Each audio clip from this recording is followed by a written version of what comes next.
pode colocar aí no chat, comando Filmica, FLMICCA, ou escrito errado, com um C só, aparece do mesmo jeito. É só você assinar, você entra lá em filmica.com.br, que por sinal eu estou aqui agora. Vai lá na assinatura anual, e aí mete o cupom João20 e você ganha 20% de desconto. Falando sério aqui com vocês, gente. A Filmica ainda fez uma outra coisa, que vocês estão notando que a Filmica tá muito mais bonita. Como vocês estão vendo aí, tá tudo lindão, aqui aparece, né, algumas coisas que são correlatas, que quem curtiu um pode curtir, né. Eu recomendo pra caralho essa cinebiografia, esse documentário com cinebiografia do menino Frantz Fanon, que também é muito massa. No próprio site você pode vir por diretores, você pode vir por gênero, você pode simplesmente ir pro acervo completo e ir olhando, tá? Se você vem aqui na entradinha, né, ele já vai falando aqui, já vai subdividindo. Primeiro, vocês já viram, né, tem essa interface nova, eu aqui tô na interface nova da web. Mas nos aplicativos também é a mesma coisa no app, tem uma interface nova bonitaça. Segundo, nas próximas semanas, eles estão terminando de fechar essa parte técnica, vai rolar a Filmica nas Smart TV da LG e da Samsung. Tem vídeo entrando praticamente toda semana. Em 2 a 3 semaninhas vai estar disponível na LG e na Samsung, né? Então é só alegria.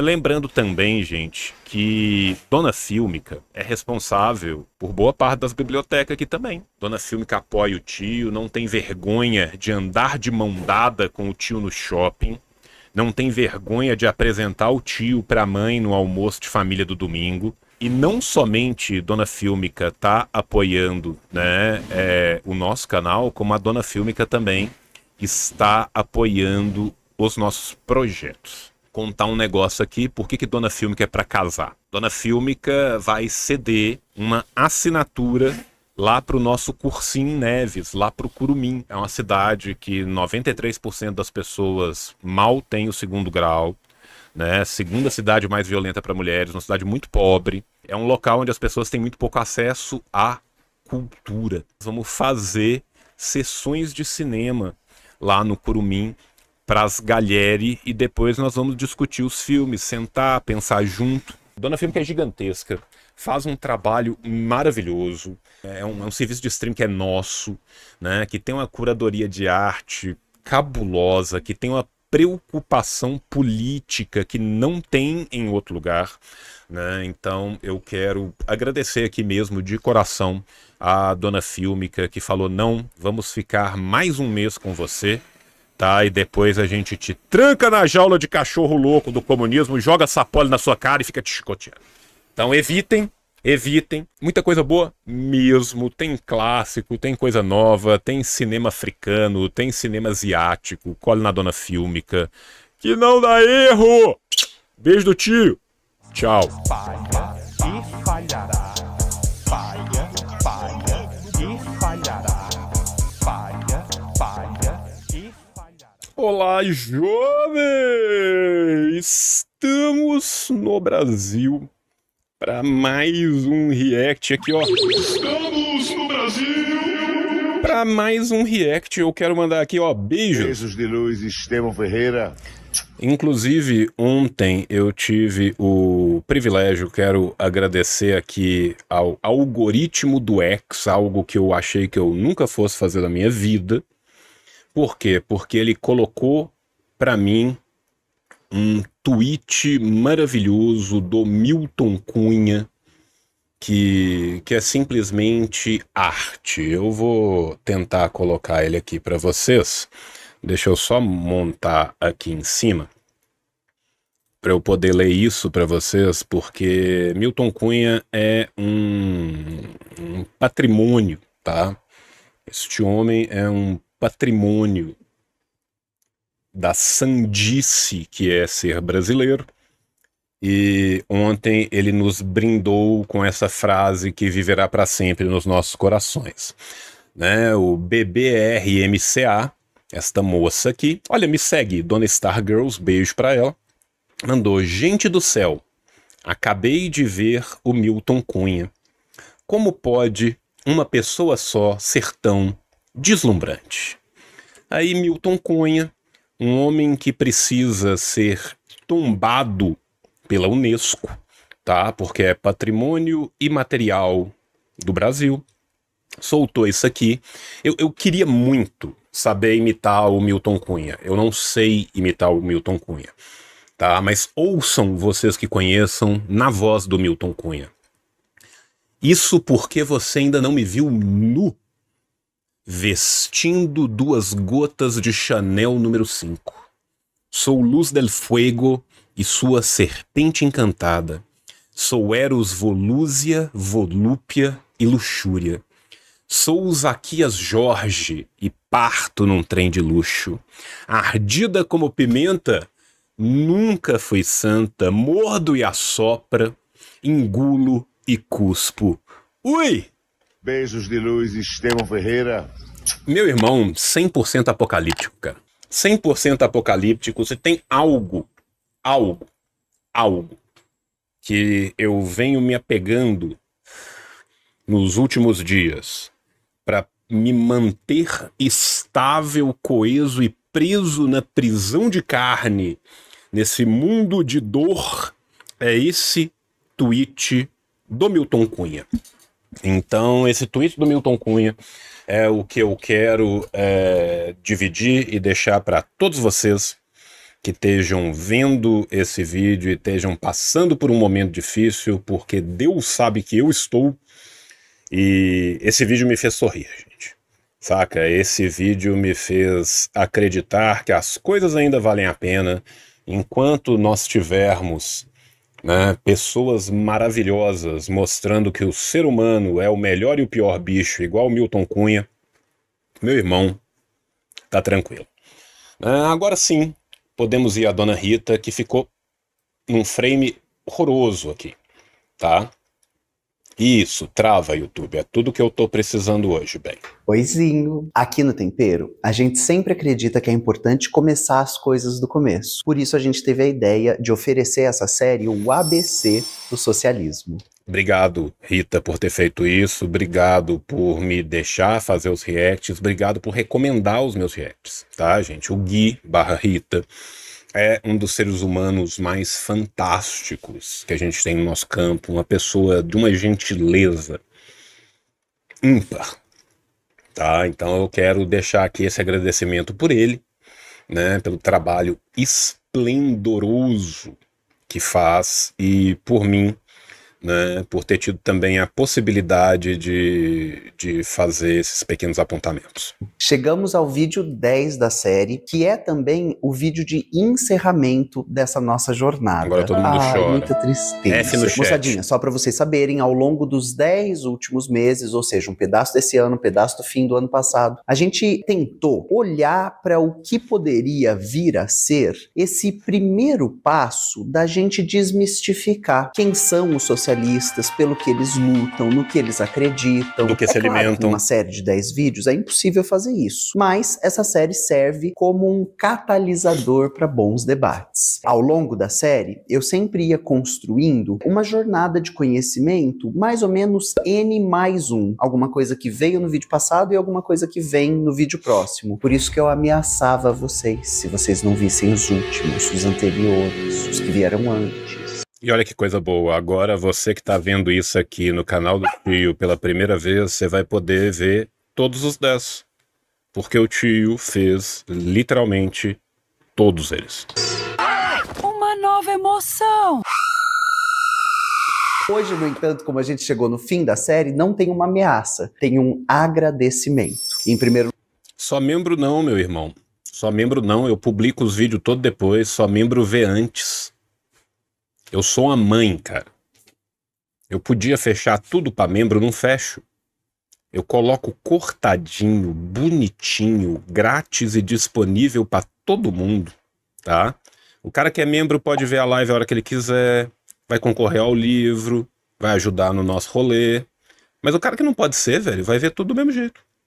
lugar a vocês que fizeram essa jornada conosco. Os vídeos performaram muito bem, a gente tem vídeos com mais de 300 mil visualizações, mas também tem um agradecimento especial pro João Carvalho. Seu João vai aparecer em algum lugar, eu não sei, menina, porque estamos no cenário novo. O João é um dos nossos camaradas no campo socialista que está fazendo esse trabalho, né, de difusão de conhecimento e de divulgação de ciências humanas, de divulgação de teoria marxista nas redes sociais. A linha política do João é o maoísmo, né, que é uma das vertentes do socialismo, e eu considero um dos quadros mais qualificados que a gente tem encampando essa batalha. Então a gente tem uma série de quadros fazendo isso, a gente tem o Ian Neves, a gente tem o Jones Manuel, a gente tem o Humberto Matos, Chavoso da USP, Dimitra Vulcana, Laura Sabino, e todos os nossos camaradas são fundamentais, porque cada um de nós tem uma habilidade de se comunicar com um público. Se a gente tivesse apenas um comunicador ou uma comunicadora, a nossa mensagem não iria chegar em quem ela precisa. Com formas de se comunicar diferentes, a partir de áreas de conhecimento diferentes e regiões do Brasil diferentes, e experiências de território diferente, que a gente consegue se comunicar melhor com vocês. Gente do céu. Eu fiquei calado, né? Consegui ficar 1 minuto calado no react, né? Obrigado. Obrigado mesmo. Obrigado de coração. E gente, vamos ser sinceros aqui, né? Ei, amor. Não mereço as palavras da Rita, né? Mas isso que ela tá falando, cara, é muito importante. É muito justo. É muito necessário, cara. O nosso trabalho não é um trabalho individual. Saca, velho? O nosso trabalho não é um trabalho pra gente se crescer, pra gente fazer alguma coisa individualmente. O nosso trabalho é um trabalho coletivo, cara. É um trabalho coletivo. E esse trabalho coletivo, cara, ele precisa de cada vez mais gente com cada vez mais diversidade, cara. Saca? Então, assim, porra, cara, menino Samuel, por exemplo, a voz tão importante, né? Nele eu vou saudar todas as outras, João Pedro, né? O Pitilo, né? Porque cada um de nós, cara, tem uma vivência, tem uma experiência, tem uma relacionalidade, tem um locus, né? Pra não dizer que eu não falei do Grossfogel de novo, sabe? Que a gente traz coisas diferentes, comunica com públicos diferentes, em momentos diferentes, horários diferentes, vindo de lugares diferentes do país, né? Eu sou neurodivergente, alguns do que ela citou aqui estão dentro do LGBTQIAPN+, nós temos nossos comunicadores que são negros e negras, sabe, cara? Então, assim, menino de chocolate que vocês estão falando são tantos, cara, são tantos. Eu não quero me prender a alguns para não esquecer todos, sabe? Mas esse é um trabalho, cara, que é um trabalho transgeracional, que é um trabalho que a tendência dele, eu gosto de acreditar que é crescer cada vez mais, sabe? E eu tenho certeza, cara, que o Gui me entende nisso, né? Porque a gente bate idade, o Humberto me entende nisso, né? Ver os jovens cada vez melhores, cada vez mais bem preparados, cada vez com uma densidade teórica maior, ver surgir novos comunicadores que, quando a gente pensa no que a gente era na época que a gente começou e vê esses meninos, cara, e ver o tanto que eles já estão muito além do que a gente tá hoje, do que a gente teve, saca? Então, assim, mano, não tem nada que faça esse trabalho valer mais a pena, né? E não é só na comunicação, são nas artes, né? A gente vê cada vez mais grandes artistas do nosso campo, o Macro, o Afro Raga, sabe? E nos dois eu saúdo todos os outros, que eu tô com a cabeça muito ruim e eu não quero esquecer ninguém assim, mas vocês entenderam o que eu quis dizer, sabe, velho? E ver os artistas gráficos do nosso campo e ver a unidade se construindo, né? E não só a unidade com E no final, a unidade sem o E no final, né? Dos artistas juntados na luta, ver as frentes de massa, né? Começou ali com o Sameca, já tem o Júri, já tem o Cespen, já tem todo mundo, saca, velho? Assim, porra, cara, isso é importante demais, demais, demais. Então eu quero parabenizar, né, a todos vocês que são responsáveis por esses trabalhos. Quero agradecer ao público que leva cada vez mais longe esse trabalho. Saca, ver um camarada igual o Carro de Review, cara, pra dar um exemplo aqui que é bem fora da curva, né, se apropriando de um formato que ninguém jamais imaginaria que seria, saca, velho, possível de ser cooptado, de ser levado pra esse tipo de construção, saca, velho, é muito bom, velho, é muito bom.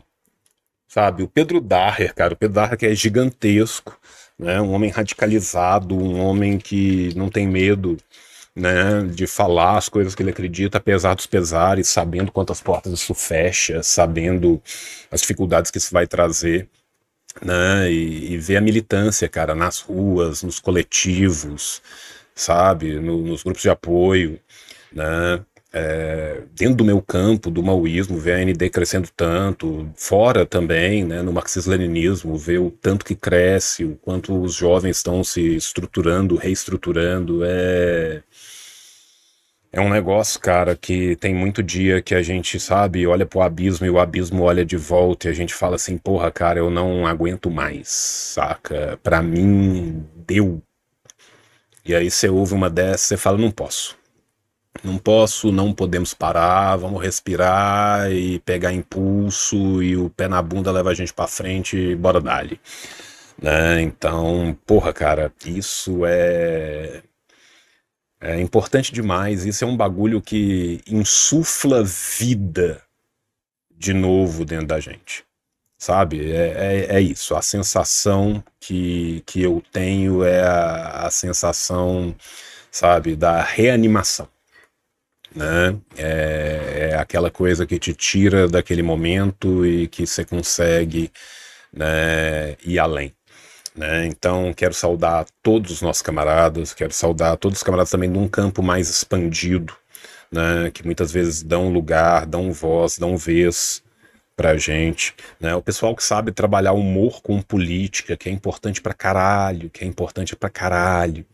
tá? Então, agradeço mesmo, cara. Tô aqui saudando a mandioca, é isso. Uma coisa que eu vou dizendo ao longo, né, dessa jornada é que o socialismo é um trabalho de muitas mãos. E quanto mais mãos a gente consegue, mais chance a gente tem de virar o jogo. Então é um agradecimento especial a você, João, um dos nossos quadros mais qualificados, um dos camaradas mais queridos, nosso doce gigante, e taca-lhe pau no vídeo, bora começar. Eu sempre digo pra vocês que essa série foi produzida em parceria com a Jacobina e nesse livro de mesmo título, ABC do Socialismo, publicado pela Autonomia Literária. Só pra vocês saberem. Aqui, gente, quero dar parabéns pro pessoal da Autonomia, cara. Hugo Albuquerque é um dos camaradas mais preparados que a gente tem no nosso campo, tá? Quem quiser conhecer o trabalho do Hugo, eu tenho vídeo com o Hugo tá sempre lá no Foro de São Paulo, né? O Hugo tem diversas participações pela internet afora, cara, mas o trabalho que o Hugo faz, cara, de trazer literatura, de fazer essas edições, de correr atrás, porra, mano, é um trabalho muito foda mesmo. Então, obrigado, Hugo, obrigado, Takeshi, né, da Caixa de Ferramentas, onde tantos cursos estão disponíveis de gente do nosso campo, e obrigado a todos vocês. Saberem, o livro está composto de mais artigos e ensaios. Eu estou encerrando no 10º, porque eu acho que alguns dos outros já estão contemplados em discussões que a gente fez aqui. O capítulo de hoje se chama Por que os socialistas falam tanto sobre trabalhadores? E ele foi escrito pelo Vivek Schieber. O Vivek, ele é professor na NYU, a Universidade de Nova York. Ele nasceu na Índia, é estadunidense. O trabalho da vida dele é com teoria marxista, ele é um marxista. O livro mais recente dele, de 2022, é sensacional. É sobre teoria marxista nessa época da virada cultural. Deixo de recomendação aqui. Mas hoje, nesse artigo, ele vai... O Vivek tem uma coisa que é bem interessante no trabalho dele, que eu recomendo muito para quem gosta de estudos subalternos, tá? Se você gosta da Gayatri Spivak, se você gosta do Deepak Chakrabarty, você vai gostar do trampo Vai dele. trabalhar um ponto que eu E se você não conhece a Gayatri Spivak e o Deepak Chakrabarty, mas conhecia ele, fica aí 2 recomendações, né? O Deepak Chakrabarty faz um trabalho espetacular sobre colonialismo, tá? E a Gayatri Spivak tem um texto dela que é muito seminal, ela tem vários outros muito bons, né? Mas ela tem um texto muito seminal que é Pode o Subalterno Falar, que é muito interessante, tá? Estudos subalternos, cara, é um grupo de intelectuais indianos ou da diáspora indiana, tá? Que começaram a trabalhar a partir deste conceito de subalternidade, tá? E é um grupo que está ali, né, fazendo as pontes, né, entre o decolonial, o pós-colonial, o marxismo, a teoria literária crítica, né, uma crítica do pós-estruturalismo. É um grupo interessante, muito interessante para se conhecer, tá? Então ficam essas outras 2 recomendações aí também. Eu acho que a gente trabalhou bem ao longo dos vídeos, que seria perguntar o seguinte para nós. Volta e meia nós estamos falando sobre a classe trabalhadora. Por que será? Bom, é possível voltar para o seu Carlinho, é possível voltar para o Lenin, nosso tio careca, mas a questão que eu vou tentar te dizer aqui é a seguinte: a gente fala da classe trabalhadora, porque esta, neste momento, é a classe revolucionária. Essa chegada, né, até a conclusão de a classe trabalhadora é a classe revolucionária, tá? É uma chegada daquilo que os autosserianos vão chamar, né, de um primeiro momento do Marx, e para quem não acredita no Copir, né, do Marx mais jovem, tá? Quando a gente pega os primeiros escritos de Marx, ele está saindo de um democratismo radical, tá? E está caminhando em direção àquilo que posteriormente ele e Engels chegariam, né? A nossa querida ciência imortal do proletariado, tá? Quando você pega ali, né, a partir de 1843, 44 e vai até 1848, você vai percebendo a cada novo texto, a cada novo escrito, um caminhar, um desenvolver, saca? Chega num momento que há uma ruptura total com esse hegelianismo de esquerda, né? O hegelianismo que é basicamente todo mundo que era jovem e legal seguia o Hegel, né? Mas tinha gente de esquerda, tinha gente de direita, tinha gente isentona, tinha o caralho a 4. A galera do hegelianismo de esquerda ia avançando cada vez mais, né, naquilo que o Hegel nunca avançou, tá? Esses estudos do hegelianismo de esquerda, que vão principalmente no final da década de 20, na década de 30, na Alemanha do século XIX, ganhar muito escopo, eles eram muito voltados no começo para a religião, para a crítica da religião, para a crítica bíblica, né? E o Marx ainda, né, influenciado por esse hegelianismo de esquerda, ele ainda via, até um certo momento, né, a filosofia, o conhecimento, o portador do conhecimento como agente de transformação. Depois ele caminha mais um pouco, né, e vai ainda achar que a agência de transformação vai se dar, né, nessa classe dotada deste conhecimento, mas que a atitude, a praxis vai se dar na classe trabalhadora, até que ele chega à conclusão que não, que a classe trabalhadora é de fato a classe revolucionária, são eles os coveiros do capitalismo, são eles que foram engendrados pelo próprio modo de produção e que trarão a dissolução desse modo de produção, né? Bastante dialético. Então, já disse isso aqui para vocês em outro vídeo. Cada momento histórico, ele enquadra uma conjuntura de luta de forças políticas, os agentes políticos e as possibilidades que estão dadas. Final do século XVIII, início do século Eu queimei a XIX, pauta, né? marca uma era de revoluções burguesas Eu ao queimei a redor do pauta. planeta. O que foram revoluções burguesas? Era porque a classe revolucionária daquela época era a burguesia. Então, a gente precisa pensar que os burgueses, né, durante o antigo regime, quando existia um privilégio de nascença para a aristocracia, quando existia um direito divino de governar, os burgueses, eles detinham consigo a possibilidade de serem sujeitos revolucionários. Né? E aqui a gente tem que entender, gente, sujeitos revolucionários como sujeitos que não mais conseguem estar contidos dentro do modo de produção que os ensejou. Tá? Deixa eu permitir aqui voltar um pouquinho ainda mais do que a Dona Rita, para a gente entender. Né? Vamos pensar o termo aqui, burguês. O que significa burguês? Burguês tem uma relação com o burgo, certo? Então, o burguês é aquele que vive inicialmente no burgo. O que era o burgo? O burgo era aquele conglomerado, normalmente, num primeiro momento, construído justaposto às muralhas de um castelo, aonde, a partir da volta das feiras de entroncamento, do comércio, da reconstrução de certas estradas romanas, da abertura de novas sendas, né, as pessoas que mantinham aquele comércio resolvem fazer aquilo de uma forma mais perene, tá? Essa classe vai crescer, essa classe vai se multiplicar. Com o tempo histórico, eles vão conseguir acumular cada vez mais poder, cada vez mais capital, mas o próprio modo de produção feudal cerceava isso. Eles não tinham o nascimento, eles não tinham a nobreza, eles não eram aristocráticos. Isso faz com que eles precisem de lutar contra esse modo, e a única solução possível é: eles vencem, o modo anterior cai, um novo modo surge, eles perdem, a classe termina e o modo permanece. Entende?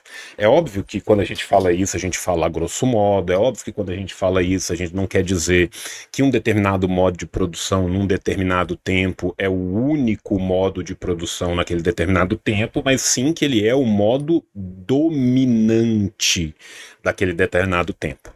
Né? Se ainda hoje eu retiro de fazendas em todo o terceiro mundo e no primeiro mundo também, né, gente em condições análogas à escravidão, leia-se, gente que era escravizada, tá? A burguesia era explorada pelos nobres? Sim, eles pagavam impostos. Não, eles não tinham acesso político a certas coisas, não tinham acesso político a certas decisões, não tinham como padronizar a moeda, não tinham como padronizar impostos, não tinham como padronizar as ranças, entende? Então sim, né? Isso não significa que o modo escravagista é o modo principal, mas significa que existem subsistências de modos anteriores nesses modos posteriores, tá? O que, por sua vez, quando você vê o maoísta falando de semifeudalidade, o maoísta não acha que tem castelo em Duque de Caxias, o maoísta não acha que o xereque e vai combater o príncipe Farquaad em São Paulo. O que ele está falando aqui é que essas permanências de modos anteriores ocorrem num outro modo vigente e que muitas vezes nas periferias desses modos de produção essas relações são muito mais presentes e dominantes do que o modo de produção deixa transparecer. Enfim, divaguei. Feitas as suas revoluções, eles se tornam sujeitos conservadores das estruturas como estão e reacionários. Eles não querem que novas mudanças aconteçam. Porque eles tomaram poder. Né? Porque eles tomaram poder. Por que que a gente seria, será, foi, é diferente? Porque mesmo após a tomada do poder, nós não queremos simplesmente nos encastelar no poder e que a roda da história volte a girar do jeito que a gente quer para sempre. Nós queremos ir além. Entende? Quando a gente fala de comunismo lá na frente, o que nós estamos falando? Nós estamos falando de uma sociedade sem classes. A transição para o socialismo se dá como? Com uma classe derrubando violentamente outra classe. Essa nova classe que está no poder representa a esmagadora maioria da população. Isso é o bastante? Não. É preciso ir além. É preciso a criação de uma sociedade sem classes. É preciso a criação de uma sociedade verdadeiramente humana. Eles reagem violentamente à ideia de novas mudanças. Pós-revoluções burguesas, quem é o sujeito revolucionário? Lembrando aqui que durante as revoluções burguesas, né, o insurgente proletariado, as massas, os camponeses, todos eles foram usados como massa de manobra, né? Porque os burgueses tinham um número gigantesco? Não. O que eles tinham? Dinheiro para um caralho. Tá? Então, eles conseguiam fazer, a partir do seu poder, que era o poder material, né, que outras pessoas lutassem a luta que eles próprios não poderiam lutar. Esse sujeito é o proletariado, ou seja, a classe trabalhadora detém na sua mão a possibilidade de alteração radical do funcionamento do sistema. Ai, como assim, por exemplo? O proletariado e o campesinato. Vamos junto, meu anjo. Se a gente responder, falamos tanto de trabalhadores porque são os trabalhadores que sofrem, essa é uma crítica moral ao sistema capitalista. E ainda que ela não seja mentirosa, né, são os trabalhadores que mais sofrem, existem outras experiências sociais que estão sofrendo para um caramba. Então vamos pensar o seguinte, uma mulher branca de classe média que sofre violência doméstica, abuso sexual dentro de casa, alienação da possibilidade de trabalho. Cassiano, vou te responder aqui, porque mais gente pode estar com essa dúvida. O fato de você ter dinheiro, se você não tem o poder político e o controle do Estado, ainda permite que você seja constantemente explorado. Você não decide o que o Estado faz, você não decide aonde que o Estado investe, você não decide como o Estado coleta. Você entende isso? Então os burgueses, eles precisavam, por exemplo, de padronização. Cada cantinho no feudalismo fazia de um jeito. Fudeu a padronização. Os burgueses precisavam, por exemplo, de livre trânsito para suas mercadorias, seus dinheiros. Não tinha. Eles precisavam de estar donos da estrutura do Estado para falar, o Estado precisa de investir na infraestrutura que mais me interessa. Entende? Então, assim, não adianta alguém ter dinheiro e não ter o poder de usar isso para o controle, tanto interno quanto externo, quanto para guerra e expansão, quanto para manutenção e infraestrutura. Tarará, tarará. Ainda que ela não esteja configurada como proletária, ainda que ela seja uma outra franja da classe trabalhadora, né? Podemos chamar ela de uma pequena burguesia, mas isso é discussão para outros vídeos. Ela sofre uma série de violências que o capitalismo está herdando de sistemas prévios, né? Sistemas patriarcais. Agora, os socialistas, os comunistas, eles colocam no centro do debate a classe trabalhadora por causa de dois fatores objetivos.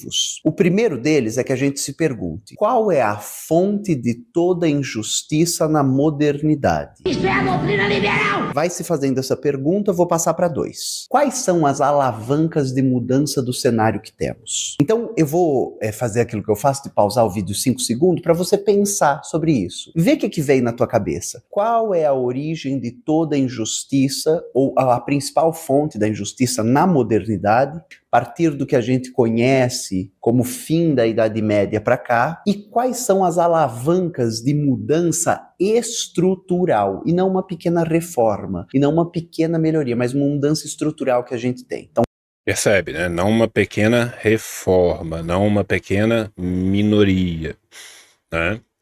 Eu quero ver aqui o que ela vai falar como a origem, tá? Porque filosoficamente eu acho que eu tô chutando que ela vai falar uma coisa e eu acho que filosoficamente tá mais pra trás. Mas eu não vou queimar a pauta aqui não, eu juro. Vou tentar.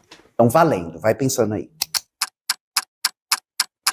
Bom, Como eu tempo quero queimar essa passado, pauta, o que eu Jesus. preciso te contar é o seguinte. O que a gente entende por ser a raiz, por ser o cerne de toda a desigualdade, de toda a injustiça que a gente vive, é o fato da exploração da força de trabalho. Vamos lá. Eu imaginava que ela fosse falar isso e eu quero propor um pensamento que é muito abstrato e muito filosófico, mas eu acho que vocês vão chegar comigo até aonde a gente vai chegar. Esse fato é a manifestação. Ele não é a causa. A causa é a ruptura da relação do eu igual a eu. Tá? Mas, João, que porra é essa? Do que você está falando? Eu estou falando de fenomenologia do espírito. Eu estou falando de Hegel, mas eu estou falando da releitura que Marx e Engels vão dar a Hegel. Tá? Se você pega o fenomenologia do espírito, você pega a relação de senhor e de escravo, você vai ver que ela é baseada na ideia de uma diferença fundamental. O senhor, quando ele olha para o escravo, ele não vê outro ser humano. O eu não é igual ao eu. Entendeu? Duas pessoas não são mais duas pessoas. Uma é senhor, a outra é escravo. Toda relação de exploração parte do pressuposto da ruptura da relação do eu igual a eu. Parte do pressuposto que em algum momento um construto social foi erigido que fez com que duas pessoas deixassem de ser duas pessoas e uma olhando para a outra não a percebe uma na outra um seu igual. Essa relação é uma relação mediada. Ela passa por um meio. Este meio que ela passa é essa construção social. Esse meio pelo qual ela passa não é natural. Entende? Então, quando a gente percebe que a pedra de toque é a exploração do trabalho, a exploração do trabalho, por sua vez, pressupõe uma ruptura na relação eu igual a eu. A partir do momento que o eu é diferente do outro eu, existe um escalonamento de eus. Tá? Acho que agora vocês conseguiram, né, chegar aonde que ela chegou, que é o que o Marx fala, mas o Marx fala isso, né, dessa forma um pouco mais profunda, um pouco mais profusa. Né? A função da Rita é fazer o que ela está fazendo, a minha função aqui é abismar, é ir para baixo. Já falei sobre isso aqui também em outros momentos. Quando a gente pensa o encerramento de um modo de produção feudal e a abertura para um outro modo de produção, o modo de produção capitalista, a gente está falando sobre a transição de modos de vida. Que, por sua vez, vão ensejar modos de reprodução. Isso eu sei que é uma coisa que eu bato na mesma tecla todo dia, que deve ser chato pra caralho, que vocês não devem aguentar mais me ouvir falando isso, gente. Mas isso é importantíssimo. Tá? Só pode existir um modo de produção se houver um modo de reprodução desse modo de produção. Qual o modo de reprodução? Sim. Qual o modo de produção? Sim. Sim. Tá? Essa mudança de modo necessita, para se manter e se perenizar no tempo, uma reprodução deste modo de produção. Essa reprodução no capitalismo é aquilo que o Achille Mbembe depois chama de o devir negro do mundo. A partir do momento que se tem a criação do negro a partir da antinomínia do branco, se tem também a projeção do negro em todos que podem devir-se negros. Então, o hispânico, o latino, o povo originário da América Latina, o povo originário da África, todos, né? Como se a África fosse uma só, como se a África tivesse uma única cor na paleta da Souvenir, a Ásia inteira. Internamente, primeiro os irlandeses, os poloneses e outros povos dentro da própria Europa. Se a gente pega o Império Czarista, todos os povos que não fossem grão-rus, saca? Isso é importante da gente entender. Quanto tempo trabalhava, quando trabalhava, quem trabalhava, com o que ficava quem trabalhasse. E já disse isso para vocês em outros momentos. Quando a gente pensa o campesinato feudal e ele planta repolho, ele entrega uma parte do que ele planta ao seu senhor, a quem governa, rege, manda naquela terra que não é dele. Essa relação de trabalho vai ser profundamente e radicalmente alterada no capitalismo. Essa transição acontece, por exemplo, inclusive, assim, essa relação de trabalho que a gente fala, né, como a relação feudal, é também um reducionismo, gente. Tá? Quem tiver interesse em história medieval, eu recomendo muito ler. É o livro do sujeito mais chato do planeta, que é de um pedantismo sem fim. E por um acaso é francês. Sei que você não conseguiria imaginar isso jamais, na verdade. Muito obrigado, Eliabe. Que é o Alain Guerreau. Tá?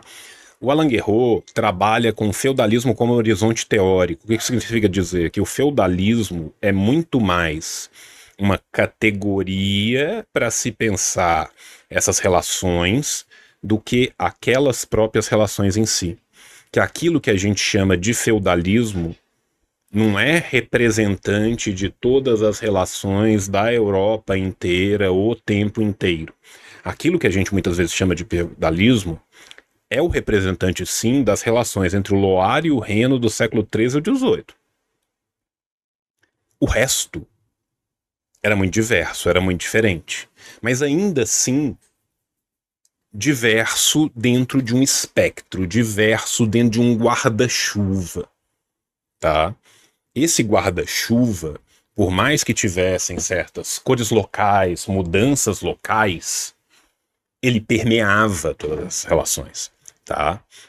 Se a gente fosse colocar isso em termos marxistas, era exatamente a gente pressupor outras cosmovisões, outras experiências de vida, outras formas de se pensar e outros modos de produção que ainda se mantinham e outras temporalidades que ainda se mantinham dentro daquele que era o modo de produção dominante. Exemplo, na Inglaterra, com o cercamento das terras comunais. Eu tenho um vídeo com o Ian da gente jogando um jogo de caranguejo que eu passo 2 horas falando de cercamentos na Inglaterra.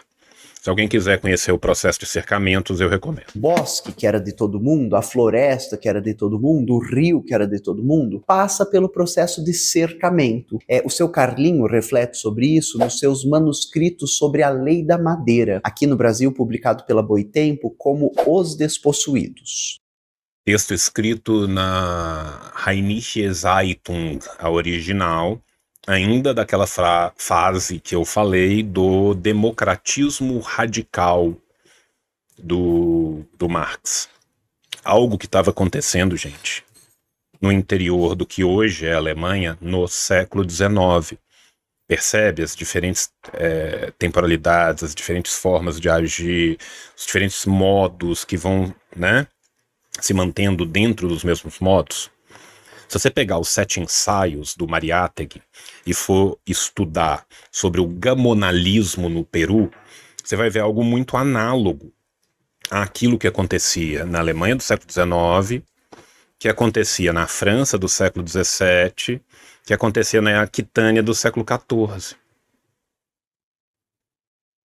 Como que, de repente, essa classe campesina que ia até o bosque colher madeira, né, a camponesa de bom coração que vai todos os dias ao bosque colher lenha, voltava para casa com madeira para se aquecer. E, de repente, descobre que aquele bosque é de alguém e que ela não pode acessar a madeira sem pagar pela madeira, que alguém é o dono daquela madeira e que se ela quiser acessar o fruto do seu trabalho, ir lá cortar e colher, ela tem que pagar para isso. Tô dando um exemplo bobinho, que não é tão bobinho assim, né? O Marx se dedica a pensar sobre isso, mas para falar sobre esse momento de transição entre um modelo e outro. No modelo capitalista, a alteração, né, do padrão de relação entre explorado e explorador é a seguinte: agora você trabalha produzindo alfinetes. Estou usando o exemplo da indústria de alfinetes porque é um que o Adam Smith usa quando ele pensa na origem da riqueza das nações. E aí você organiza lá os trabalhadores, cada um na sua função.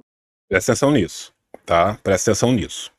Quem quiser, gente, ver este processo historicamente com seus desenvolvimentos econômicos, tem um livro introdutório que chama História do Pensamento Econômico, escrito pelo Hunt e pelo Sherman.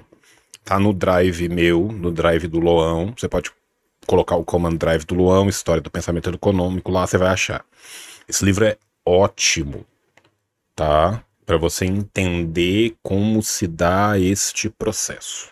Eles produzem 10 mil, 11 mil, 20 mil alfinetes por dia. Eles mantêm o grosso e entregam uma parte ao dono da indústria? Não.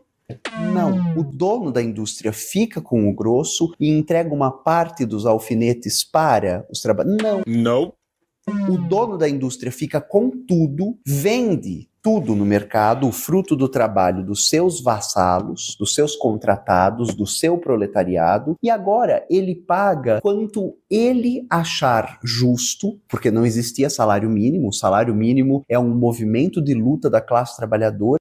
E aí, recomendo a vocês que nunca leram o Capital, lê o resumo do Cafiero, do Capital, lê o resumo do Engels, do primeiro volume do Capital que saiu agora, lê o Ben Fine, né, e o Alfredo Saad Filho.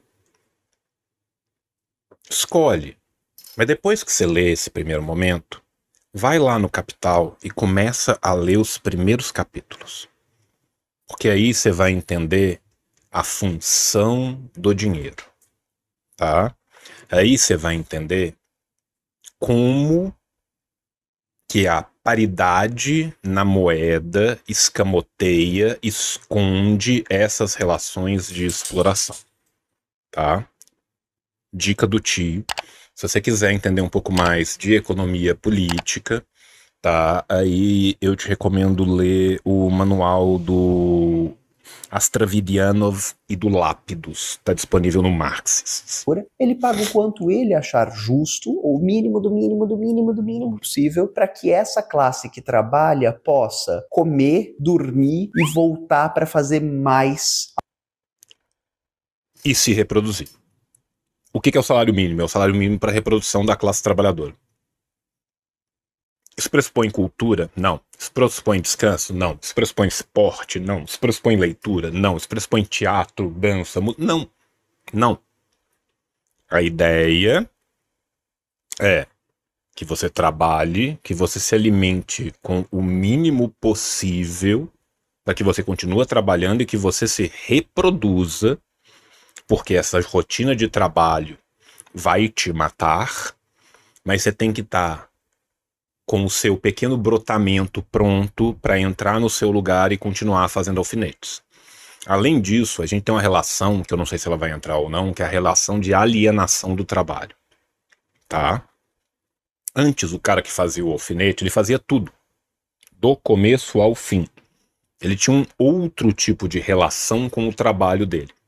Agora, mesmo numa maquinofatura, cada um faz um pedaço. Cada um faz uma única tarefa repetida, um alfinete é dividido em 24, 72, 180 tarefas, cada um faz isso. Tá? Eu sou o cara que bato o martelo na cabeça do alfinete. O que eu faço? Eu passo 10, 12, 14, 16 horas por dia, levantando e descendo o braço e batendo o martelo, levantando e descendo o braço e trazendo o martelo. Essa não é uma relação, entre aspas, normal, natural do ser humano com o seu trabalho. O ser humano modifica a natureza ao seu redor. O ser humano, neste processo, é humano. Se torna humano. Essa relação alienada, alien, o ET, o extraterrestre, ele é o quê? Ele é o completamente outro. Você não se vê nessa relação. Você não se vê em você quando você olha no espelho, porque você está alienado. Você não se vê no outro, que você para de reconhecer essas pessoas. E é isso que permite a reprodução do sistema. alfinete. É fundamental que a gente entenda o seguinte: a mudança pré-capitalista para pós-capitalista é uma mudança radical ideológica. O termo ideologia, ele serve para pensar a ascensão do capitalismo, porque eu vou precisar de uma série de manobras discursivas, morais, políticas, para justificar o fato de que você não fica com o fruto do seu trabalho. Presta atenção, manobras discursivas, morais e políticas. Por quê? Porque se eu falo da materialidade dos fatos, a materialidade se impõe. Se eu falo com vocês como que as coisas funcionam de verdade e vou contando para vocês como que funciona de verdade, a pessoa entra aqui ANCAP e sai daqui organizada, tá? Então, meus amores, né, a gente tem esse pequeno problema que quanto mais a gente conta as coisas que são do jeito que elas são, menos as pessoas que são vitimadas pelas coisas que são do jeito que elas são se dispõem a continuar sendo vitimadas, tá? Eu tô tentando lembrar aqui o nome do autor britânico que tem um livro introdutório sobre ideologia que é excelente, que saiu pela editora da Unesp. Eu tava aqui tentando engambelar vocês, tá? Enquanto eu procurava o livro aqui. Isso, achei, Terry Eagleton, tá? O livro chama Ideologia, do Terry Eagleton, tá? Por mais que eu discorde do Terry Eagleton em milhões de coisas, esse livro de ideologia dele é muito bom para vocês começarem, é uma leitura introdutória legal para quem quer saber um pouco mais sobre o conceito, tá? David Grohl, exatamente, o autor é o David Grohl. Para justificar o fato de que eu extraio de você mais-valia. Eu pego o que você produz, faço dinheiro em cima do que você produz e te pago uma fração daquilo que você produz. Tá, aí o conceito não fica mais simples do que isso. Se vocês quiserem ver... Eu agora esqueci em qual livro que eu falo. Tem um livro que eu vou... Tem um livro. Em qual vídeo que eu falo. Tem um vídeo que eu vou pormenorizando a forma como a mais-valia acontece, os distintos casos de mais-valia, tá? Mas não precisa ver o meu, não, tá? Vê o da professora Marina, que fez uma leitura comentada do Capital, tá? Que é espetacular. Muito melhor que o meu. Muito melhor que o meu. E é importante que a gente localize que o valor é produzido pelo trabalho. Volta e meia, toda pessoa de direita, de extrema direita, todo liberal safado vai dizer: é o empresário que dá emprego. E isso é ideologia. Nas palavras do Marx, a inversão das ideias. Quando a gente inverte o que acontece para justificar uma realidade. Meus anjos e minhas anjas. E aí, gente, a gente volta lá atrás, no Hegel, a gente volta atrás em todo o pensamento da filosofia continental europeia, que partia do pressuposto que a ideia informa a matéria e não que a matéria informa a ideia. Essa é a diferença fundamental entre idealismo e materialismo. Nós somos materialistas porque nós acreditamos que as ideias são informadas pela matéria, e não o contrário. O idealista parte do pressuposto que a ideia vem antes, tá? Então, para que houvesse uma cadeira, teria que haver uma ideia de uma cadeira, e não alguém um dia construiu alguma coisa para sentar, ouviu um toco, sentou, resolveu fazer um parecido e aí criou uma cadeira, tá? Então existia a pressuposição, né, de um conceito abstrato de cadeira, de maçã, de qualquer coisa. Não é a pessoa que te explora, que te dá emprego. É você que oferece força de trabalho para ela. Então, tenta olhar para qualquer relação de trabalho que você conhece no capitalismo. Uma farmácia, ela funciona se alguém não produz remédio? Se alguém não coleta matéria-prima? Se alguém não vende o medicamento? Então, eu sou dono de uma farmácia, não de uma indústria farmacêutica. Eu sou dono de uma farmácia. Você não faz nada sem alguém que produz caixinha de remédio. Você não faz nada sem alguém que constrói a farmácia, põe o piso, liga a luz, porque você depende disso para funcionar. Uma fábrica sem um patrão, sem um dono, é uma cooperativa. Sem trabalhadores não é nada. No entanto, a nossa ideologia prescreve que é o explorador que dá emprego para o explorado. E não, é o explorado que fornece toda a riqueza do explorador. Ah, é o agronegócio brasileiro que leva o Brasil nas costas. Bom, tributariamente a gente sabe que é uma mentira. Da mesma forma que aquilo que é criado se torna criador, aquilo que é criatura se torna criado. Entende? Se a gente parte desse mesmo pressuposto e vai para uma análise da religião, né, o ateu, o materialista vai virar para você e vai falar assim, olha, o ser humano, em algum momento, por alguma necessidade, cria o metafísico, aquilo que vem depois da física. Aquilo é retrojetado para dentro daquela sociedade, que incorpora aquilo, até o ponto em que as gerações que criaram aquilo já estão há muito tempo atrás, elas outras vão recebendo aquilo como se natural fosse, como se fosse daquela forma, e eventualmente você chega no ponto em que o criado virou o criador e o criador virou a criatura, tá? Essa é a mesma lógica, gente, aqui. É a mesma lógica aqui. Né? Que aí você vai ver o Instituto Mises defendendo o explorador como se fosse explorado e o explorado como se fosse explorador. Quando a gente fala sobre os auxílios do governo, a gente sabe que é uma mentira. Quando a gente fala sobre subsídio, a gente sabe que é mentira. Mas ainda que a gente acreditasse na mentira, é o agro que carrega o Brasil nas costas, não é o agropecuarista, não é o grande latifundiário, mas é quem trabalha aquela terra. Na maioria das vezes, se a roça não roça, a cidade não armoça. É só vocês pensarem, gente, quantos % da alimentação brasileira vem da pequena agricultura, da agricultura familiar. Tá? Da mesma forma que você não come PIB, você não come créditos em inglês, créditos em dólar advindos da venda de soja, tá? as pessoas que administram, gerem ou herdam propriedades, elas não têm a menor ideia de como as propriedades funcionam. Outra coisa que a gente já disse aqui ao longo da série é que tem. Elas sabem muito bem que a propriedade funciona na base da exploração daquelas pessoas. Eles têm uma consciência de classe gigantesca, gente. Se tem uma coisa que eu gostaria que o proletariado tivesse, como a burguesia tem, é consciência de classe. Eles não têm dúvida nenhuma, eles são ensinados desde tenra infância.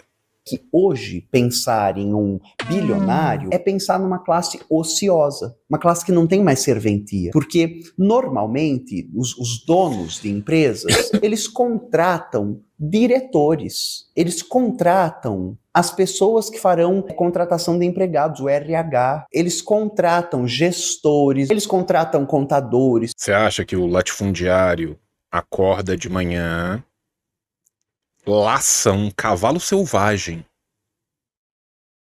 e caminha em cima do seu cavalo os 900 hectares de terra, do sol nascer ao sol raiar, organizando cada um desses trabalhos, ou que ele tá acordando numa mansão em Cuiabá, dá um tiro na bunda de uma prostituta e vai ouvir um sertanejão. Saca, velho?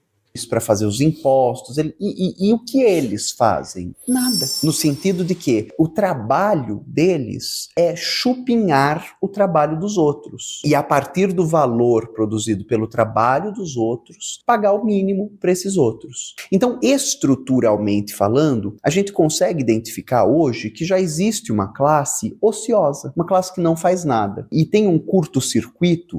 Olha só que legal, a gente consegue ver hoje que tem uma classe que não faz nada. É muito fácil ver para trás. É difícil ver aqui. Qualquer pessoa que vai ver uma sériezinha na televisão, tá, sobre um período monárquico qualquer, em 5 minutos de série, tá puto falando, caralho, mas esses nobres não fazia porra nenhuma. A vida dos caras é caçar lebre, trepar, arrumar treta, saca? Aí você olha lá na antiguidade e fala, porra, mas o faraó e a galera dele era um bando de filha da puta, hein, meu irmão? Explorando todo mundo, não faz nada, não faz um caralho, vai tomar no cu. Opa, deixa eu dormir cedo, que meu ônibus passa às 5 e meu patrão não vai comprar aquela segunda Lamborghini sozinha, né? No discurso da direita, que é o seguinte: enquanto nós, socialistas, comunistas, estamos falando sobre segurança no emprego, sobre estabilidade, sobre pagamento justo, sobre a organização dos modos de produção serem de quem trabalha lá, a gente vai ouvir pessoas de direita dizerem: Mas se as pessoas tiverem segurança e bons salários, elas não trabalharão. Vai virar um bando de vagabundo. e o que faz um herdeiro? Pensa aqui comigo, né? O que faz a Sasha Meneghel? Nada contra, tirando o fato de que ela é da classe que eu desejo que seja extinguida do planeta. A Sasha Meneghel nasce bilionária. Ela tem ao seu dispor tudo em todo lugar o tempo todo. Ela precisa Eu adoro essa parte das pedras, é ótimo. Não, trabalho para ela será um tipo de lazer. Ela fará o que ela deseja, quando ela deseja, se ela desejar. Essa é uma opção que nós temos. Porque também tem a outra falácia, que é uma delícia, né? Que é falar assim, não tá gostando, abre uma empresa. Ah, sim, deixa eu ir ali na Crefisa, né? E falar assim, então, eu formei em engenharia de Minas e eu queria abrir uma empresa para concorrer com a Vale, tá? Eu preciso de 100 bilhões de dólares. Tá aqui o plano, meu plano é ótimo, todo sólido, vai dar certo pra caralho, eu garanto que eu consigo pagar esse negócio aqui em 12 anos e tal. Ah, tá. Vai sim, vai dar certo, né? É assim que funciona, tá? É o famoso, todo mundo começou essa corrida igual. Só que o fulano vai começar na linha de 99 metros e você começa na linha de 0. Porra, ele ganhou, mas você não se esforçou. Entendendo que a partir de uma revolução, a ideia de trabalho nos poderia ser isso? Se todo mundo trabalhasse, a gente poderia trabalhar muito menos? Trabalhar menos, trabalhar todos, dividir tudo. Ai, João, mas provavelmente teriam pessoas cujo nível de vida seria pior que o de hoje. Sim. E essas pessoas são 0,1 ou 0,001 ou 0,0001 da sociedade. No dia seguinte... Olá, jovens, estamos de volta. Como vocês estão notando, eu nem lembro se eu conversei com o meu continuista e eu tô com a mesma roupa de ontem, mas provavelmente não, né? Porque hoje é outro dia. E aí eu meti metade do react e agora eu vou fazer o outro pedaço do react, tá? Então você que tiver aí meio assim, porra, pera aí, mas o maluco apareceu com uma roupa diferente do nada? Ele teve o que? Uma diarreia explosiva na casa dele? Não, é outro dia e nós estamos voltando, tá? Trabalhando muito menos, a gente teria muito o tempo todo. Ela precisa... Que isso? Não, trabalho... Você viu que doideira? O negócio simplesmente descarregou aqui. Rolou a sessão do descarrego. Vamos ver se... Que isso? Que porra é essa? Todo mundo trabalhasse, a gente poderia trabalhar muito menos. Trabalhando muito menos, a gente teria muito mais tempo livre para nos dedicarmos àquilo que realmente faz sentido pra gente. É quase como se houvesse uma necessidade de se viver depois do trabalho, tá? Gostaria muito que um jovem do TikTok criasse algo tipo um movimento VDT, viver depois do trabalho. Acho que era uma boa, tá? Acho que era uma boa, né? Se pá, ia ser legal, se houvesse, né? Não, mas falando sério aqui, um beijo pro Rick, um beijo pra todo mundo do VAT, toda força nessa luta, que é uma luta importante para um caralho, porque assim, meu irmão, a real, cara, é que muitas vezes a gente não vive, a gente sobrevive, a gente arrasta, saca? O Chorão tinha nos prometido, né? Dias de luta e dias de glória, saca, velho? Infelizmente vem sendo dias de luta e dias de luta também, tá? Então, assim, porra, Chorão, você nos prometeu, tá? Rick, que você triunfe aonde Chorão falhou. Gente, a gente entende que num outro modo de vida e de produção, se a gente não precisasse estar explorando a natureza nesses níveis de catástrofe climática mundial, a gente poderia estar plantando nascente de rio, a gente poderia estar reflorestando, só que isso dá menos dinheiro, isso gera menos valor no mercado de commodities do que carvão, do que fontes sujas de energia, do que combustíveis fósseis. Abrir um poço de extração de petróleo na Amazônia é mais interessante para o governo Lula do que preservar a Amazônia. E aí a gente tem que entender, gente, que isso não é uma questão moral, tá? Isso não é uma questão moral. Essa é simplesmente a matemática do sistema, cara. Saca? Essa é a matemática do sistema. O modo de produção é assim, tá? Um dos exemplos mais fáceis da gente ver isso, cara, é só ver o que é o uso de inteligência artificial. Venhamos e convenhamos, por mais limitado ainda que seja a tecnologia de inteligência artificial, acredito que no futuro será infinitamente maior, por mais que a gente tenha grandes limites, mesmo nas inteligências artificiais generativas, é fato de que elas são capazes de poupar tempo em diversas rotinas de trabalho. Tá? A inteligência artificial não é porra nenhuma.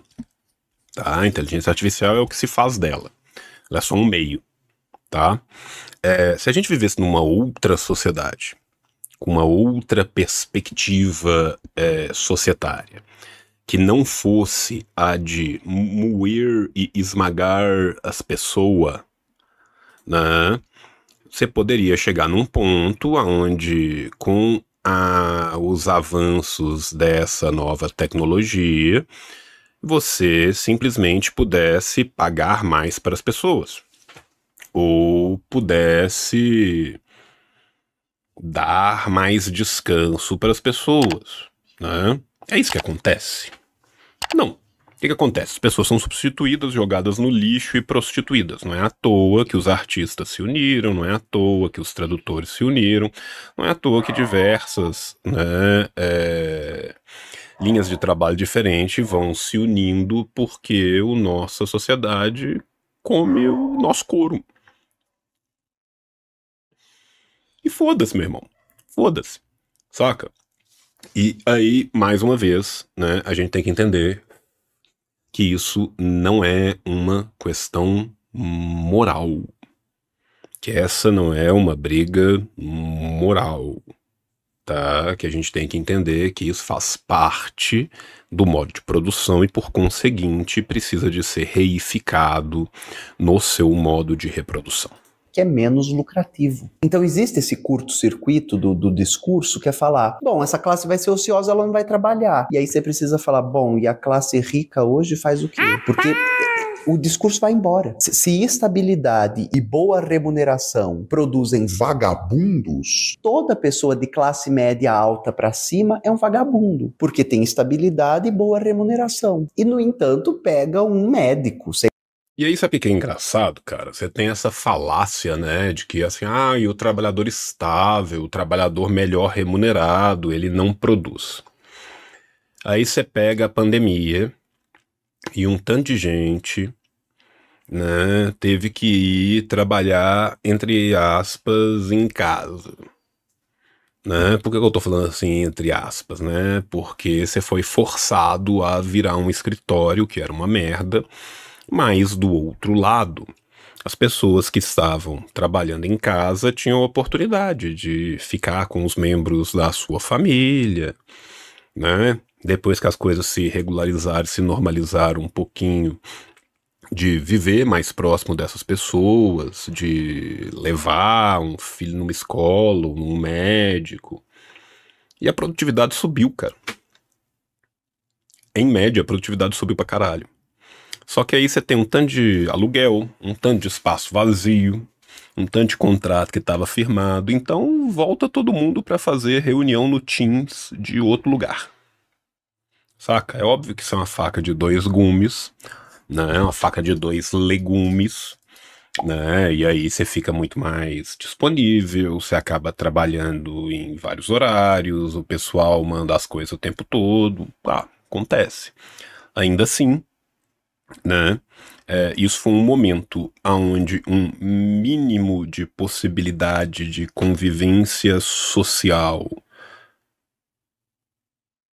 se mostrou muito profícuo pro que foi gerado. Né? Então, assim, esse tipo de argumento, gente, simplesmente não se sustenta, tá? Não se sustenta. Qualquer serviço público que meta um trabalho híbrido, que permita banco de horas, que dê qualquer tipo de qualidade de vida, tá? Qualidade de vida para os trabalhadores, melhora a produtividade. Isso é mensurado, gente. Saca? Isso é mensurado. Sei lá, pega qualquer pessoa que você... E aí me responde se essa pessoa deixa de trabalhar. Agora, existe uma classe bem específica, né? No Brasil, 6 pessoas que detêm o mesmo volume de riqueza que a metade da população, que nunca trabalhará. E aí a gente chega naquela segunda questão, né? Que eu fiz lá no início do vídeo para vocês e que o Vivek Shiber faz no capítulo. E aí tem uma coisa engraçada também, né? Não é só que esse pessoal não trabalha. Esse pessoal não paga imposto, tá? Esses super ricos, gente, eles não pagam imposto. Eles não vivem tempo bastante no mesmo lugar para configurar relações que cobram imposto. Tá? Os caras têm bens em nome de empresa, de não sei o quê. Tudo quanto é tipo de firula contábil ou jurídica que der para fazer, os caras fazem, cara. Olha as declarações de imposto do Trump, velho. Quais são as nossas alavancas de alteração dessa sociedade? Então a gente precisa entender que não há nenhuma alavanca de alteração senão a organização da classe que tudo produz. É a classe que produz o transporte parar e o transporte para. É a classe que faz com que a comida chegue na mesa. Se ela parar, a comida não chega. Vamos só lembrar, gente, que mesmo um lockout, sequer foi uma greve, foi um lockout dos caminhoneiros, tá? Por 11 dias foi o bastante para desestabilizar o Brasil inteiro. Inteiro, tá? 11 dias. Né? Aí você para e pensa assim, porra, como que os caras que estão bloqueados por 50 anos, por 70 anos fazem? Saca? Meu irmão. É cabuloso. Né? É cabuloso. Então, assim, a gente tem que entender, né, a força gigantesca que existe na organização da classe trabalhadora e que os caras têm que ficar desesperadamente negando o tempo todo, porque o dia que organiza, acabou. Saca? É literalmente isso. E sempre foi assim em todos os lugares que aconteceu. É a classe que faz com que o bolso do magnata se encha de dinheiro parar, que o bolso não enche de dinheiro. Então, a única ferramenta que a gente tem, a única alavanca que a gente tem para mudar o sistema é conseguir que os sujeitos revolucionários tomem consciência que a sua classe é a classe mais importante e a que dita os rumos do futuro. Só que hoje, o sistema como está, quem dita os rumos do futuro é a classe que governa e que é mandada da classe dominante. E aí, gente, eu volto naquilo que eu já falei atrás nesse react, que eu já falei milhões de vezes. Como é fácil ver isso pros outros, velho. Como é difícil ver isso pra gente mesmo. Saca, cara? Não tem ninguém que não veja um filme do Egito faraônico que fala: por que esses filha da puta não junta e mói esse corno desse faraó na pancada? Por exemplo, a gente tem no Brasil o movimento Vida para Além do Trabalho. Ó, tava falando do VAT aqui há 2 segundos. O fim da escala 6x1. Que é inumano, tá? Escala 6x1 é inumano, cara. Inumano. Porque esses trabalhadores, eles adoecem, eles não têm tempo para nada, a vida deles é trabalhar. No único dia de folga que lhes sobra, eles estão tão exauridos que eles não conseguem ver pessoas, eles não conseguem fazer nada, eles dormem, eles descansam. Quando consegue dormir e descansar. Quando o trabalho não bagunça tanto a cabeça do palhaço, que se quer dormir e descansar, ele consegue. Ele fica naquele dia desesperado, porque é o único dia que ele tem para fazer tudo, e acaba que ao tentar fazer tudo, ele não faz nada. Depois voltam para ser explorados mais uma vez. Esse movimento, né, é um movimento espontâneo da classe trabalhadora, auto-organizada, que está demandando uma mudança. Eu não consigo concordar aqui com a Rita sobre a questão da espontaneidade. Né? Até que ponto, assim, né? Se a gente for pensar assim, a espontaneidade veio porque ele surgiu do próprio seio da classe trabalhadora, ok, né? Mas nós temos uma organização brutal, né, desse movimento. A gente teve figuras que começaram a capitanear esse movimento, gente que começou a espalhar esse movimento desde lá do comecinho, né? Eu acho que a primeira vez que eu conversei com o Rick, o negócio da assinatura tava tentando chegar em 50 mil, 70 mil, né? Então, assim, as coisas foram crescendo cada vez mais, se organizando cada vez mais, se espalhando cada vez mais, né? Então, assim, tem isso aí. Érica Hilton, parlamentarista pelo PSOL, aqui de São Paulo, vai levar isso para que o Congresso Nacional debata. E aí a gente tem o Marco Feliciano fazendo essa batalha ideológica para desmontar a luta vida além do trabalho. O que o Marco Feliciano diz, tem vídeo dele dizendo, é que é o trabalho que enobrece o homem, é o trabalho que dignifica, que é só o trabalho que traz a prosperidade. Meus anjos, minhas anjas. Pega alguém que trabalha num shopping, pergunta para essa pessoa se o trabalho está trazendo prosperidade para ela. Ou então... Pergunta qual que é a dignidade do sujeito que trabalha 6 dias por semana. Né? Disse o cara que foi num podcast para contar como ele ajudou a fazer tráfico de influência. Né? Então, assim, saca? Eu sou de um pressuposto mais simples, tá? Que se o Marco Feliciano tá contra, eu sou a favor. Eu não sei o quê, eu não sei por quê, mas se ele tá contra, eu sou a favor. Sabe? Eu sou ainda mais simples do que isso. Né? E aí a gente tem que entender também, gente, os limites de pautas que são reformistas, tá? E isso aqui, gente, não é demérito pro VAT, não. Né? Porque tudo na internet é nossa. Saca? Eu tô aqui divulgando, apoiando, falando desde o primeiro momento. Né? Só que a gente tem que entender o limite. Tá? Por que isso é uma pauta reformista? Porque isso visa a reforma de uma estrutura dentro do próprio sistema capitalista. Tá? Isso aqui não é um demérito para uma coisa nem outra, não, jovens. Isso aqui é um conceito. Qual que é o limite disso? O limite disso, primeiro, é a viabilidade disso. Segundo, é o horizonte que isso chega, né? Acho o VAT importante pra caralho? Para um caralho. Mas mais importante ainda é que todos aqueles que estão no movimento, que se apercebem dessa necessidade, se apercebam de outras necessidades.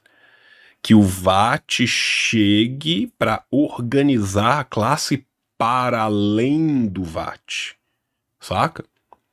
Isso é muito importante falar, isso é uma coisa que tem que ser pensado, e a gente, luta por todas as pautas, desde que a gente não perca de visão a pauta máxima. Sabe por quê, gente? Vamos fingir que a gente não tem o Congresso mais conservador de todos os tempos. Aí aparece o Homer e fala, até agora, né? Vamos fingir que existe alguma possibilidade real do VAT triunfar no Congresso se não houver massiva mobilização nas ruas. E todo mundo do VAT sabe disso, gente. E eles fazem, eles juntam, eles estão chamando data, eles estão panfletando, eles sabem disso, tá? Eu não tô aqui redescobrindo a roda, não.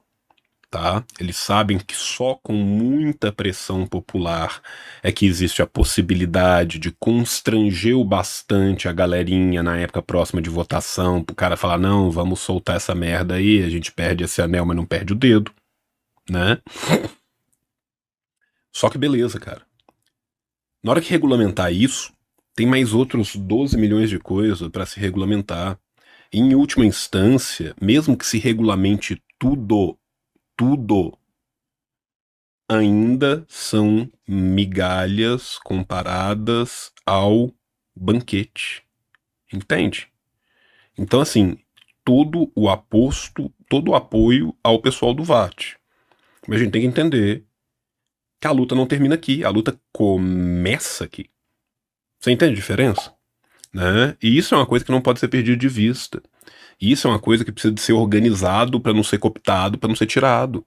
Né? Eu acho que esse tipo de apontamento, por mais lógico, tá, que isso pareça, tá, ele precisa de ser feito. Faz melhor. Vê quantas vezes o Marco Feliciano trabalhou no Congresso, quantas vezes ele faltou e esteve ausente. Vê em prol do que e de quem ele trabalha. Vê como representante da elite da extrema-direita. É claro que o discurso dele vai ser, não, bota o trabalhador para se esborrachar de trabalhar. O que sobra para nós é a possibilidade de nos organizarmos em luta. Ao longo dessa série, eu conclamei vocês sei lá quantas vezes, para que vocês se organizassem. Agora, tá vendo? O que nós falamos o tempo inteiro? Organize-se, organize-se, organize-se, organize-se, organize-se, organize-se. O que significa se organizar? Significa entender a sua categoria de trabalho tem sindicato? O seu território tem movimento social? Então, aqui da onde eu falo com vocês, São Paulo, tem o MTST, Movimento de Trabalhadores Sem Teto, Sem Moradia. É a luta por moradia digna, por acesso à cidade. Essa é uma forma de se organizar. O MST, que é o movimento social mais bonito do Brasil. Aqui em São Paulo, anualmente, eu dou aula, ofereço curso na Florestan Fernandes, que é a escola de formação do MST. O MST é o movimento social mais importante que o Brasil tem, porque ele visa sanar uma chaga histórica da nossa sociedade, que é, nunca tivemos reforma agrária. E aí é uma coisa que é absurda, né? Mas é interessante pra gente pensar a dialética, tá? Gente, deixa eu contar um segredo pra vocês. No terceiro mundo, nas periferias do capitalismo, onde graça à semifeudalidade, muitas vezes a pauta reformista é por si própria revolucionária. Mas em que sentido que você está dizendo isso, João? Ou é uma coisa ou é outra coisa, são dois conceitos diferentes. Vou me permitir ir além, tá? Vocês acham que o simples fato de ser uma pauta de reforma do atual sistema não gera perseguição, morte, ataque a essas pessoas? Não, gera. Pode ficar tranquilo, né? Seja o pessoal do VAT, seja o pessoal do MTST, seja o pessoal do MST, muito mais ainda o pessoal do meu campo, da LCP, da AND, dos comitês sanitários, né? Muitas vezes a gente está traçando uma pauta, uma luta no momento, que é uma luta de uma pauta que é uma reforma. O horizonte é outro, o horizonte é sempre revolucionário, mas aquela luta daquele momento é uma luta, entre aspas, reformista. Né? Por exemplo, em Ouro Preto, quando se luta pela manutenção, saca? Do acesso da população à água. Olha que absurdo, né? A população ter acesso à água. Está se lutando por se manter algo que se tinha antes de uma venda de uma empresa, que é uma estrutura, gente. Dentro do sistema, certinho ali. Isso é o bastante para perseguição, isso é o bastante para ameaça de morte, isso é o bastante para cooptação. O Rick eu já sei que já foi ameaçado de morte várias vezes, já tentaram comprar ele várias vezes também. Muito mais barato comprar um do que ter que comprar um movimento inteiro. Saca, velho? Então a gente tem que entender que na periferia do capital o que suco ferve de outra forma. Outra forma. Viemos das capitanias hereditárias, nas capitanias hereditárias nos mantivemos. Somos um país agrário, latifundiário, agroexportador, e onde pequenos produtores são enforcados pelos sistemas. E ainda assim são responsáveis por 7 gramas de cada 10 que a gente come. Sendo que a comida da mesa do brasileiro, você come chicória, nenhum latifúndio planta chicória. Você come repolho, nenhum latifúndio planta repolho. Você come grão de bico, nenhum latifúndio produz grão. Então, a comida que chega na tua mesa, ela não chega na tua mesa pelo latifúndio. Porque o latifúndio brasileiro, ele produz commodity, soja e milho para virar ração de animal, e animal para ser exportado muitas vezes vivo para o resto do mundo. E se quer aproveitar para a cadeia de substituição de importação, a gente não faz, tá? Olha que coisa absurda, cara. O Brasil só assim, não precisava de mais nenhuma. Se as FAFEM, se as fábricas de fertilizantes naturais da Petrobras funcionassem todas elas a 100% da capacidade, o Brasil já era o segundo maior produtor de fertilizante do mundo. Só isso. Tá? Sem construir novas, só isso. Durante o governo do Bolsonaro, eles venderam e fecharam. Ao mesmo tempo, o que estava acontecendo? Conflito na Ucrânia. A Rússia e a Ucrânia não estão conseguindo exportar fertilizante, que é boa parte da pauta de exportação. Tá? Aí, quem está suprindo fertilizantes para o mundo inteiro? Noruega. A Noruega está entupindo o cu de dinheiro.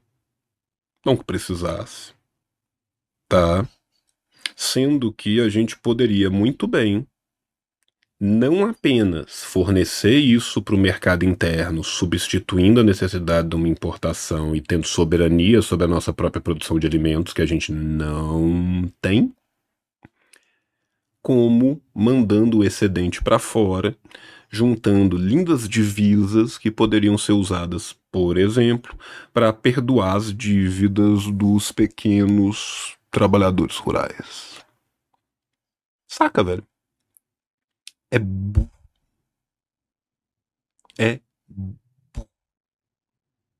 Eu não consigo entender a forma capitalista porque ela produz de uma forma burra, tá? Então, né? A gente vê que nem aquilo que é o que a gente opta por fazer é bem feito. O país que tem mais gado do que gente, nós temos mais cabeças de gado que cabeças humanas, e durante a pandemia a gente tinha fila de pessoas lutando para pegar restos de ossos. Num sistema que anualmente mais de 20 milhões de pessoas morrem por mortes evitáveis, num sistema que, de acordo com pesquisadores da história da agricultura, quem quiser ler pode procurar o livro do Mark Tauger, dava para todo mundo no planeta se alimentar desde meados da década de 70. Desde 1973, 74, agora eu não lembro, tem que olhar de volta no artigo. Mas, basicamente, dava para todo ser humano da Terra comer e não morrer de fome. Tá? Os dados mais atuais que eu vi são 5 milhões a 5 milhões e 500 mil pessoas que morrem em decorrência de fome por ano. Tá? Por ano. Faz isso aí vezes 50, tá? Simplesmente a gente já assassinou, o capitalismo já optou por matar de fome a população, uma população maior do que a do Brasil, porque não interessa, tá? Porque não interessa. Não é que falte comida. Mano, a mesma coisa. Se você para pra pensar, né, quantas pessoas tem no Brasil organizadas nas lutas camponesas e quantos hectares que tem no Brasil só de terra indevoluta do Estado? Não precisava de tirar um latifúndio. Só com as terras indevolutas do Estado dava pra fazer reforma agrária para 10 vezes mais pessoas do que tem gente no movimento. Saca, velho? Né? Quem diria que a consequência de escassez artificial e desperdício é desperdício de produção? Estamos todos Pikachu super surpresos aqui. Tio, tudo bem? Por que países tipo Finlândia, Noruega, Dinamarca, entre aspas, deram certo? Primeiro, né, tem um pequeno negócio chamado colonialismo. Né? A gente esquece que Dinamarca, Noruega, Suécia, todos eles tiveram colônias. Segundo, é muito diferente quando você visita a Noruega e quando a Noruega te visita. É muito diferente quando você visita o Canadá e quando o Canadá te visita, tá? Muito do dinheiro que foi acumulado nesses locais vem da exploração desigual de base colonial através das suas empresas. Terceiro, é muito mais fácil se organizar algo menor, tá? Nós estamos falando de países, gente, que têm populações normalmente menores do que a da cidade de São Paulo. Tá? Então, você tem isso aí também, né? Então é muito mais fácil eu criar um ambiente de bem-estar social para uma população diminuta enquanto eu acumulo divisas explorando Deus e o mundo. Vê o que as madeireiras da Noruega fazem na Amazônia. Você acha que as madeireiras da Noruega fazem isso em Oslo, em Tromsø? Para ter o que comer. Outra forma de organização é a forma partido. Aqui no Brasil a gente tem o PCB, o PCBR, a gente tem a UP, a gente tem algumas correntes do PSOL que são revolucionárias, a gente tem o PSTU, a gente tem o MRT, uma série de movimentos organizados de luta. O clamor pela A forma partido não necessariamente precisa de estar ali dentro do TCE também, tá? Tem mais gente no nosso campo aqui, né? Então, assim, convido sempre vocês a conhecerem os trabalhos da Nova Democracia, convido sempre vocês a conhecerem o trabalho da Nova Cultura.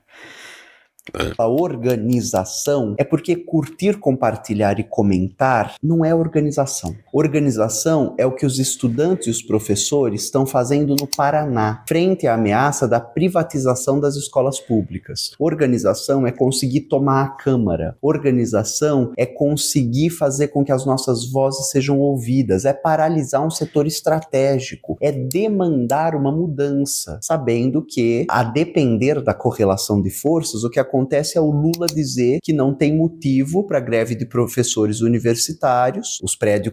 E aí, assim, venhamos e convenhamos, né, cara? Os professores ainda se deram relativamente bem, com muitas aspas, nessa greve, porque quem se deu mal nessa greve, a maior categoria do Executivo Federal são os TAI, os técnicos de apoio educacional. Gente com vasta formação, que vive num ambiente, muitas vezes, de casa grande sem usá-la. A gente sabe muito bem como é que é ambiente acadêmico, né? E o governo faz isso. Agora, dinheiro para reformar a carreira da Polícia Federal tem, da PRF tem, do Exército tem, né? Se não tem pressão, não tem mudança. Mesmo às vezes com muita pressão, se tem pouca mudança, tá? Então a gente tem que entender isso, cara. E aí, quando sai de uma greve e não conseguiu tudo, o que acontece normalmente? Desmobiliza. Porque as pessoas são brutalmente imediatistas. Mas, tio, fui demitido mês passado cortando todos os gastos, menos os apoios pra você. Não. Corta agora, esse foi o último. E se eu fosse você, ainda cancelava esse. Não justifica você demitida continuar fazendo isso, Mai. Se você tiver no Discord, você continua. Se você tiver no Telegram, você continua. Eu não tô nem aí. Precisa pagar, não. Tá? Por favor. Obrigado. Te agradeço enormemente, mas não quero à custa do sangue dos nossos, não. Tá? Não precisa disso, não. Guarda agora, nesse momento que você precisa pra você. Tá? Então, assim, como eu tava falando, cara,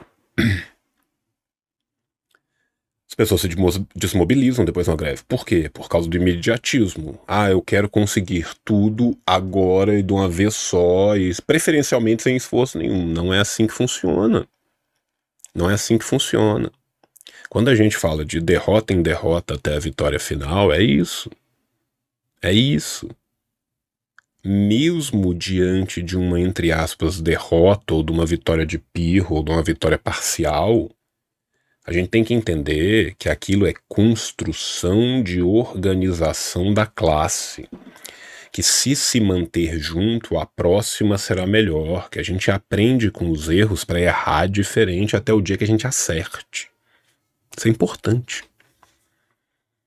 Volta, Rita.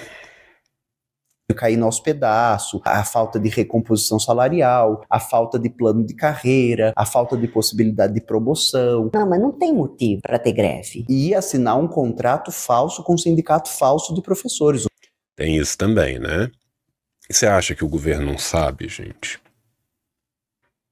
Né? Aí depois, quando a gente critica, os petistas ficam loucos. Os petistas hardcore ficam loucos. Não, porque vai voltar. Vai voltar. Se não bater palma para toda a conciliação, a mais abjeta possível, tá? Vai voltar. Agora. Ô, gente, desculpa aí, fera. Não tem como voltar aquilo que não foi embora. Né? E até o presente momento, em todas, literalmente todas, sem falhar uma, experiências históricas de conciliação e reformismo, deu errado. Sabe? Então, assim, primeiro, é estatisticamente muito pouco provável que a reiteração das mesmas premissas leve a um resultado diferente. Pouco provável. Até agora, toda vez que se tentou isso, deu errado. Toda vez a corda rompeu aonde ela era mais fraca. Toda vez que se serviu a dois deuses antagônicos, o povo e os inimigos do povo, um deles estava sendo enganado. Dica, não eram os inimigos do povo. Saca, velho? Então, assim, aí a gente fala assim, olha, você tá transportando esse escorpião aí, ele vai te picar, porque ele é um escorpião. E, aparentemente, escorpiões vêm picando as coisas. Ah, não, porque assim o fascismo volta. Porque se eu não entregar tudo, né, sem cobrar nada, eu não terei a manutenção de blá blá. Beleza, fera? Ali na frente, quando você estiver sendo atacado, vamos ver quem que vai estar na rua gritando.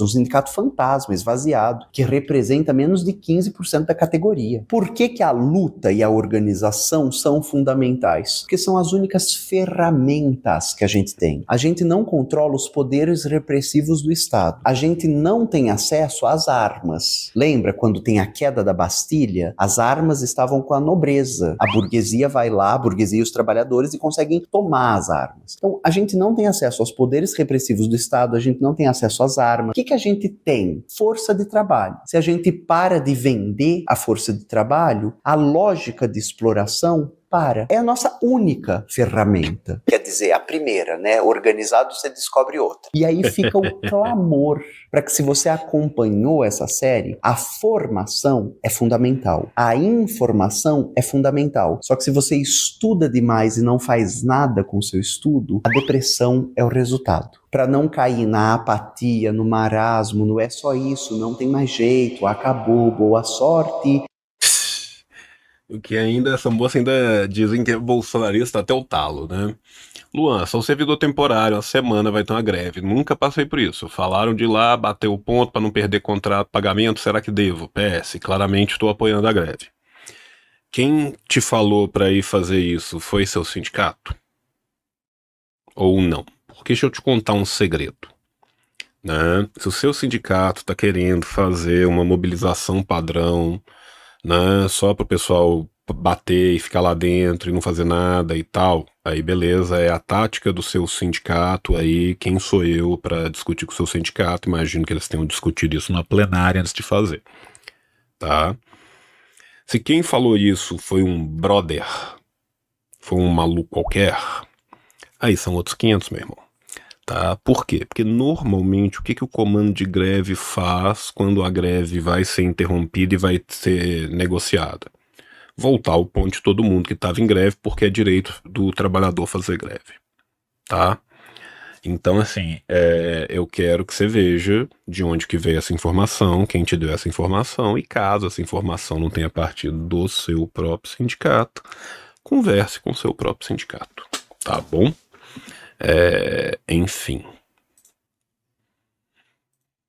Opa. Para não dar as mãos para o discurso que sonham as grandes empresas de combustíveis fósseis de que A crise climática venceu, o mundo acabou, não tem mais nada para ser feito. para não ir para aí, você precisa estar organizado. Você precisa de um sentimento de camaradagem que te mantém de pé e lutando.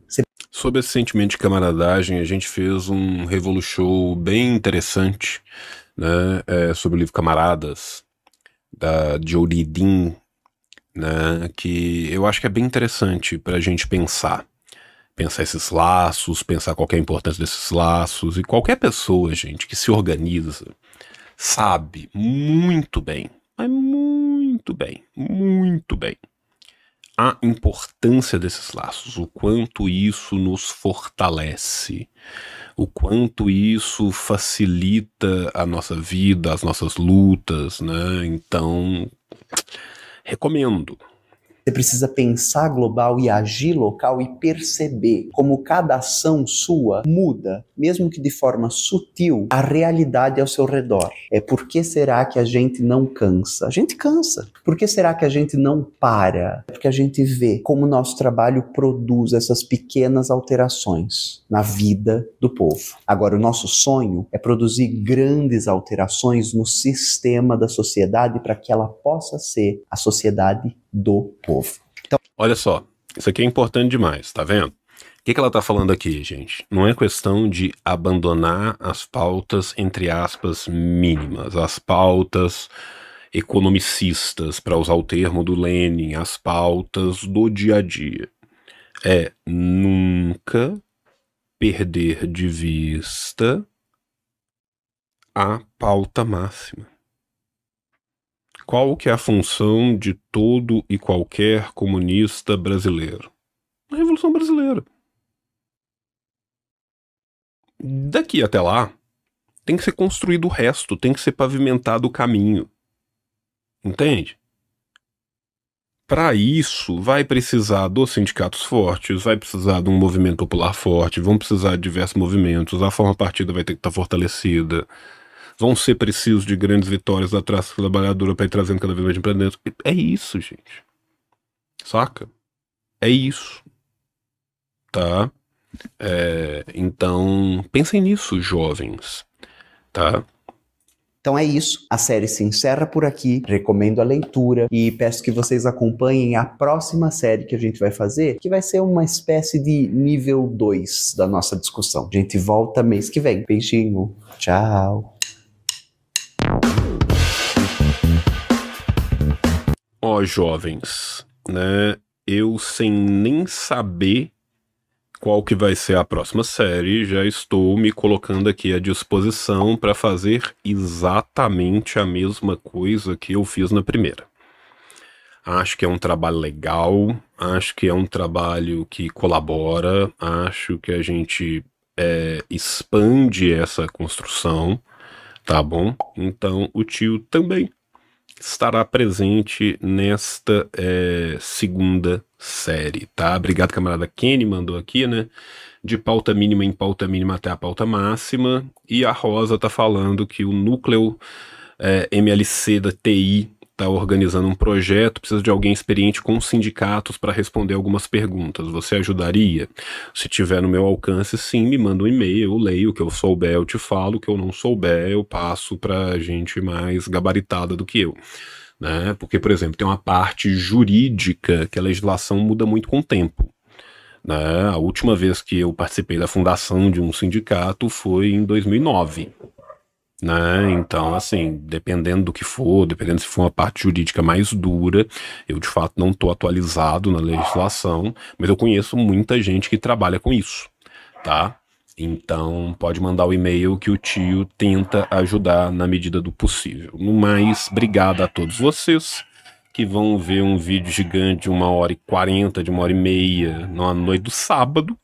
Né? Vocês são grandes guerreiros e o tio agradece. Um beijo no coração. Até a próxima. E tchau, tchau.